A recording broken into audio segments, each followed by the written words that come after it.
falling asleep watching film noir on late-night TV with the sound turned down and classic country music playing softly in the background.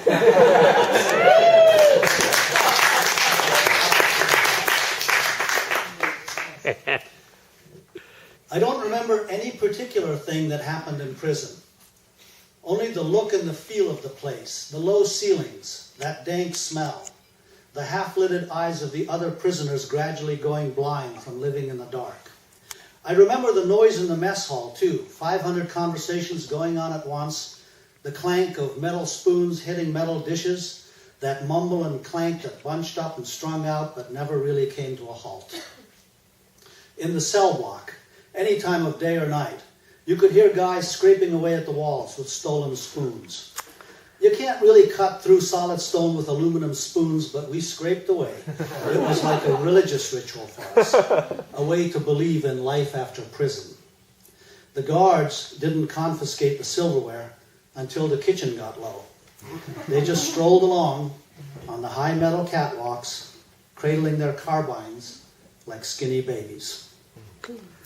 I must have hatched 100 different escape plans with a dozen different fellows, and I don't remember any of them. One night, I was with two guys I didn't know, when suddenly that 1 in a million shot opened up and the three of us just bolted in a heartbeat. Next thing we knew, we were stumbling across a frozen field under a full moon while the bloodhounds headed the other way, following a wrong scent until their howling died into distance. For a long time, we hobbled along in tandem, hearing nothing but the clank of our own leg chains and the crunch of snow.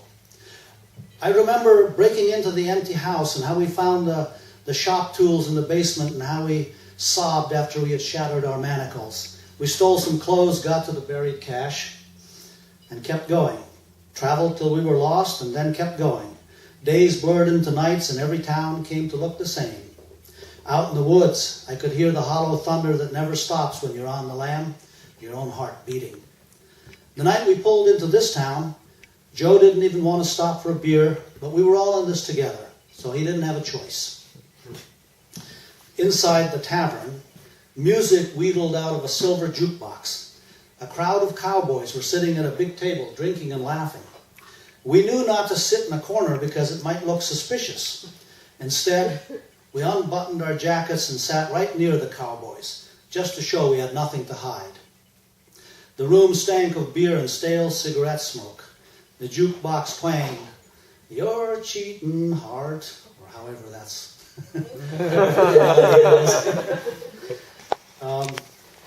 A tubby lady in yellow nylon slacks came over. Yellow ceiling lights hung a shadow from every lump in her face. "What'll it be, boys?" "Give him one on the house, Tilly," shouted one drunken cowboy, and his pals bellowed, "Yeah!" The woman slopped a pitcher on our table, and one of the cowboys threw his arms around little Joe. "No one's leaving this place sober. Understand me, friend?" He unzipped a tobacco-stained smile. "Please," Joe started to say, but Harry gave him a dirty look. We couldn't refuse anybody's friendship. It would look suspicious. I pressed Joe back into his seat. "Drink up, Joe. The man's treating." Joe laughed and emptied the whole pitcher down his throat while the cowboys shouted, "Chug-a-lug, chug-a-lug," and pounded on tables. When we tried to leave, "Hey, bartender," they shouted, "we're going to let these boys get away? Throw the bolt on that door." Drink made them as friendly as enormous puppies. The last thing I remember from that night was dancing on a table with a pitcher in each hand, singing, "Son of a gun, gonna have some fun in the bayou." Inside, I could hear the bloodhounds coming. The next morning, they fed us grits and smothered us with hospitality. Goddamn, but they liked us. Before we knew it, we had rooms in the hotel. When some of the townspeople started inviting us over for dinner, Harry wanted to refuse, but Joe brought him to his senses. How would that look? "They know who we are," Harry groaned. "They're playing with us."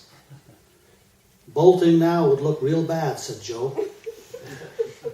"If they know who we are," I said, "we better not let them know we know they know."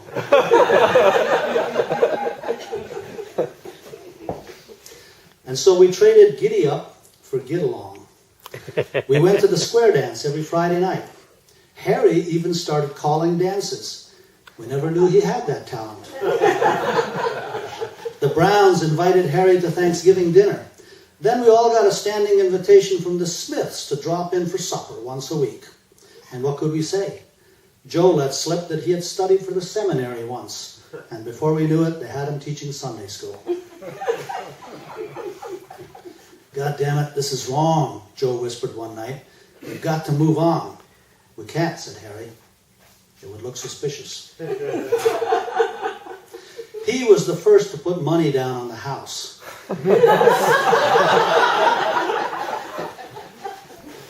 Laura helped us move in.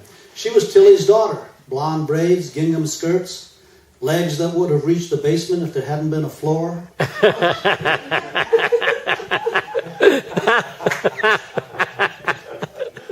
Sometimes she brought pie out to us in the fields. Naturally, when the crop came in, her family invited us to Thanksgiving dinner. I sat back from that meal feeling like a doughboy biscuit. 25 conversations were going on at once around the table.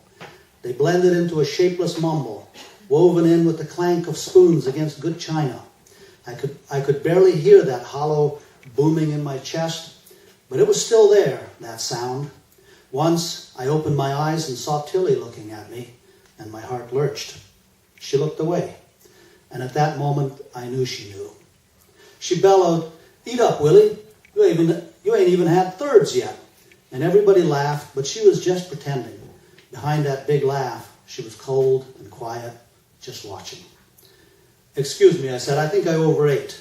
I left my chair, slipped home. The other two showed up minutes later. "Tilly knows," I said. I wanted someone to tell me I was just imagining things, but Harry came right in with, "I felt it too." And I felt another sick lurch. "What do we do?" "Vamoose," said Harry. "Scuttle," said Joe. "It's time, gentlemen." "But you own a house, Harry. I've got Laura. How can we leave?" "If it's between prison and something else," said Harry, "I'll take the lesser evil." Before I could argue, somebody knocked. It was Tilly Brown, beaming at me from the porch. "Well, there you are," she chuckled. But right at the end of that chuckle, I heard a sour twang of falsehood. "You didn't think y'all would get away, did you?" Joe went pale. "I got a thing or two to say to you boys, if you know what I mean." Tilly winked. "I've been watching you. I've got eyes." When none of us spoke, she went on. "You're sweet on my little girl, ain't you, Willie? You think she's ready for a boy like you? Well, do you?" She reached for the phone. I couldn't speak for horror. We had waited too long. She began to dial.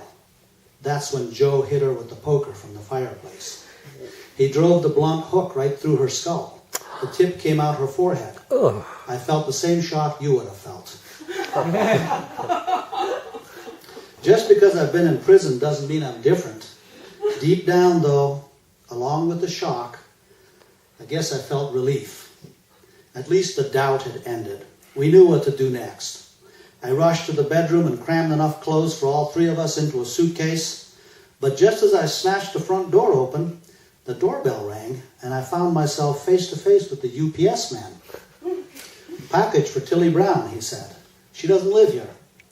"I know that," he laughed, "but I saw her go in and she didn't come out." "I'll give her the package." "Sorry, son, special delivery. I'm supposed to put it right into her hands." "Well, she's in the bathroom right now, see?" Behind me, however, at that same moment, Harry blurted, "She's home right now. She's at home." "Well, which is it?" said the UPS man, squinting. "Is she in the bathroom or at home?" "Say, what's going on here anyways? I'd better come inside and have a look." The UPS man started into the house. I swear I had forgotten about the gun. It just jumped into my hands. At that range, he practically disintegrated. I swear to God I didn't mean to do it. I swear to God I felt physically sick when his blood burst across the porch. The next moment, I was standing there with a hot pistol and my buddies gripping my arms. "Now we've both gone and done it," Joe croaked. "The Killer's Club. and I'm about to join in, said Harry. The neighbor had come out to the porch. He must have seen the whole thing, for he stood there frozen with dread and regret, wishing he'd never come outdoors. He turned, but it was too late. That should ought to do it. Harry blew the smoke from his pistol and said, let's get going. If we're lucky, no one will find these bodies till we're 50 miles gone. Let me make one thing clear. All three of us had just committed murder, but Harry was the worst of us. I killed him because it was the right thing to do. No one expected it. I shot him through the heart and he died without a whimper. It was for the best. Call the police, I snapped. We'll say Harry went berserk and shot them all. Good thing we stopped him before he hurt someone else. Right? Right, Joe? Right? You with me on this, aren't you, Joe? Joe laughed uneasily. I just want to be a survivor, he said. Damn straight. This'll make a survivor of us both. You see that, don't you? Well, he had no choice. We were a team, him and me. That was a long time ago, of course. I married Laura within the year. She loved me for avenging her mom's murder. Joe married someone too, and they settled on the other side of town. We don't see much of each other anymore. It all worked out, I guess. Late at night, I still hear bloodhounds coming through the swamp, but I'm the only one who does. I've got my pew in church, and I call the square dance every Friday night. I wish Laura could understand. Everything I did was for the best. I always chose the lesser evil, given the circumstances. None of us get to choose the circumstances. Don't get me wrong, she accepted the story that we told the police, but that's not enough. It's not enough that she loves me and doesn't blame me. I want her to forgive me, but how can she forgive me if I don't tell her what I didn't do? Every time we sit down to breakfast, I can hardly make out what she's saying over my heartbeat. I used to think we were all in this together, but I look at her and realize I was wrong. We are all in this alone.